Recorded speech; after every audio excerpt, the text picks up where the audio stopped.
nin sheekhoy saaxiiba yihiin ayaa wuxuu ku yidhi magaalada muqdisho ayaa wuxuu yidhi waxaan ku lahaa dukaan suuqa bakaara waxaa ii timid buu yidhi hooyo soomaaliyeed oon ku qiyaasay 40 iyo xoogaa jir oo gaari gacan sidata markaase waxay igu tiri uu yidhi walaal wax lagu qaado ma haysaa way shaqaysanaysaa gaari gacanka ku shaqaysanaysaa wuxuu yidhi waan fiiriyey wax la ii qaado markaa ma aan haysan dukaankayguna saa uma sii weynayn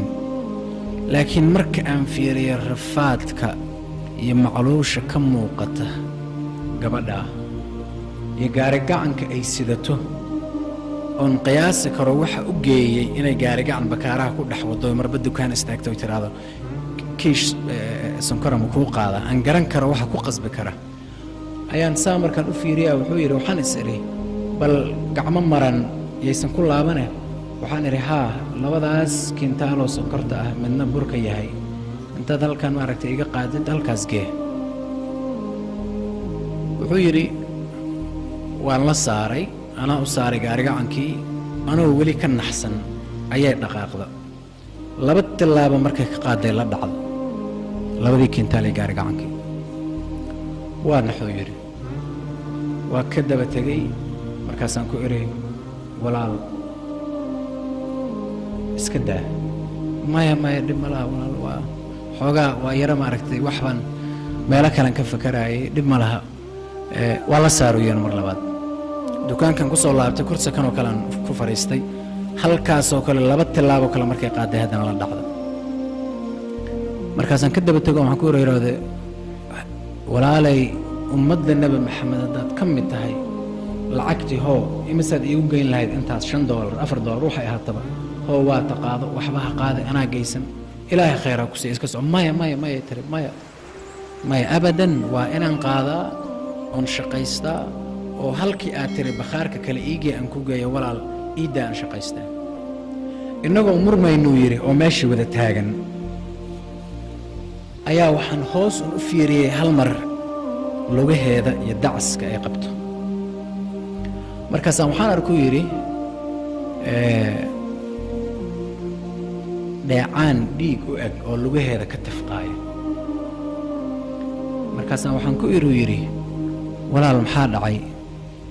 dhiiggu waa maxay waxa lugaha kaa tifqaaya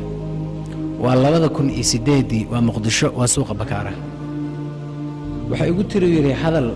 wadnaha i kala jaray ilaa maantana aanan weli ka bogsan waxay igu tiruu yidhi intay xishootay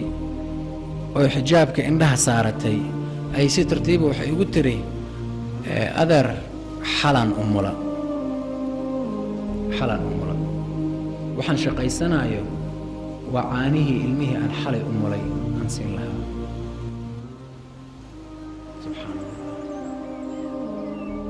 subxaan allah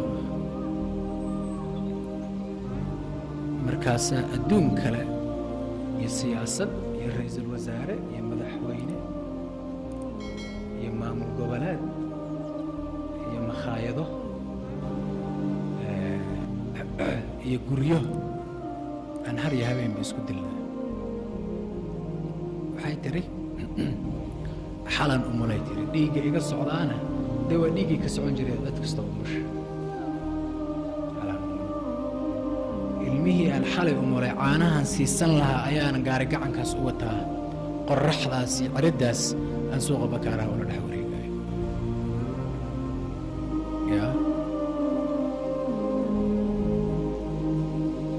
wax walboo ku haysta oo ina haysta mar walba xusuusnow muslimiin kaleba yaanan gaari intannada isku dhuuxa ah soomaali maxameda intannadaan guryaheenna haddii dib loo baaro ehelkeenna haddii dib loogu noqdo waxaan ku dhaaran karaa sheekooyin kuwaasoo kale la mid ah iyo kuwa ka xanuun badanba inay guryahanaga meel kale intaan la gaarin bay ka buuxaan cid walibaay dib hadday isugu noqoto inay garan karto oy soo heli karto dhowr gabdhooda xalay umulool caana aanan u haysan caawa ilmahooda